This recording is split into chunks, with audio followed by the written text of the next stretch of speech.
Alright, real quick, I'm going to give you guys a rundown on a hybrid build and whether hybrid builds are viable in this game. And the short answer is yes. So what I will say is this build is not for someone who wants to be overpowered. This build isn't for you. This build is for the casual player who wants to mix things up and wants to just use their favorite move and not die in the process. But I find this build extremely fun. You're not overpowered, you're not charging through things and just rushing through the game. You're actually enjoying the game, you're doing different things, you're surviving. It gives you a challenge. It's not too challenging. I use this build, I soloed the Capstone Dungeon to get to World Tier 3. I have since gotten stronger, and obviously I've gotten better gear, all pretty much the same thing. The only thing that I have changed is my necklace. I ran the Vigo necklace for a long while. I ended up finding this necklace, and I was like, okay, well, I'm going to replace my Vigo necklace with this one. And that's the only difference, really. Everything else, all still running the same thing. So real quick, what the general idea of this build is you're going to be using your essence, all of your essence as quickly as possible, and then everything that you do is regenerating your essence. I have corpse explosion, consumes a corpse, regenerates essence. I have my minions, spawning minions, consumes corpses, regenerates my essence. My bone storm consumes corpses, regenerates essence.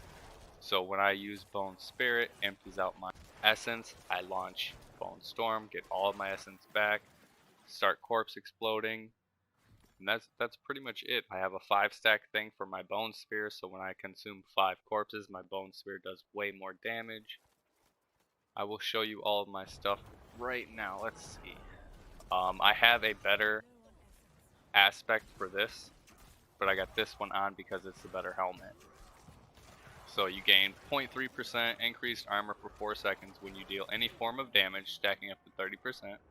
My armor, damaging an elite enemy, grants you barrier absorbing 1437 for 10 seconds. The effect can only happen once every 30 seconds. That is for survivability. My gloves, I'm looking to change these eventually when I find something that I want to run. But right now, deal 22% increased damage while you have a barrier active, which I always have a barrier active, so I'm always doing that bonus damage.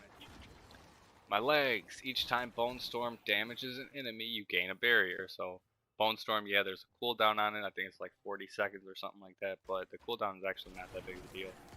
I catch myself using Bone Spirit like 2 or 3 times, and the next thing you know, Bone Storm's back up. Boots again, these are going to get changed eventually. My one-handed Bone Spear's primary attack makes enemies beyond the first vulnerable for 1.5. So what that is when you make an enemy vulnerable, they're only vulnerable for a certain amount of time. So what this is going to do is make them vulnerable for an extra 1.5 seconds. Doesn't seem like a lot, but it actually is. Obviously, this is a very low roll on that, and I'll eventually get a better one. And then the bone shards from the spear deal 50% bonus damage to vulnerable enemies, which is really nice. Consuming a corpse increases the damage of your next core skill by 7% up to 35. Again, this is the 5-stack thing that I was just talking about with Bone Spear, which I'm constantly consuming corpses, which is constantly regenerating my essence, so I'm launching these Bone Spears quite often. I only have this because it's a unique, just to have it. I can actually change this. I haven't figured out what I'm going to change it to yet. And the reason why is because for whatever reason, I don't know if it's just my luck, but I hardly ever run into enemies that are in a straight line for me to hit 5 of them to get the 35% of my resource refund. Don't know why, but it just happens.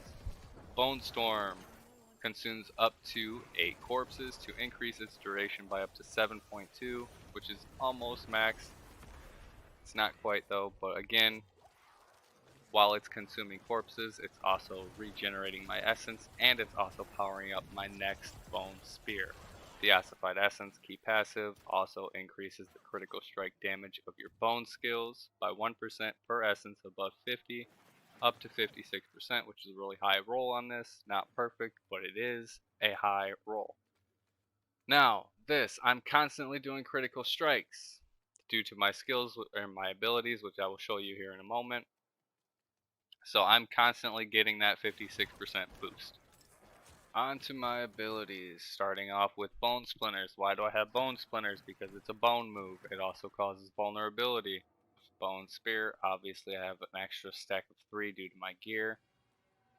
This is constantly making them vulnerable. Flesh, because I need corpses. Pretty simple, pretty straightforward. I have 1 point into my Skeletal Warrior Mastery just because I had an extra point and I put it somewhere. Corpse Explosion is sitting at 4. I have Corpse Explosion dealing extra damage to vulnerable enemies because I constantly have enemies vulnerable. Consuming a corpse generates 6 essence. Like I just said, I'm constantly consuming corpses, so my essence is always regenerating. Or 9% times increase damage for 6 seconds after consuming a corpse. Again, I'm constantly consuming a corpse, so I'm constantly getting the 9% bonus. So right now I'm enjoying this build. It doesn't need any curses. When a corpse is reformed from your skills or your minions, fortify for 6% base life. Again, that's survivability, and it's almost always up. Then Bone Spirit, it consumes all of your essence, whatever essence you have left, and it does a massive damage, and it's an AoE damage too. I don't know if you guys actually know this, but the explosion is quite large. It can hit multiple enemies. It's really nice. Obviously get enhanced. And then after Bone Spirit hits an enemy, you generate 30 essence over the next 4 seconds.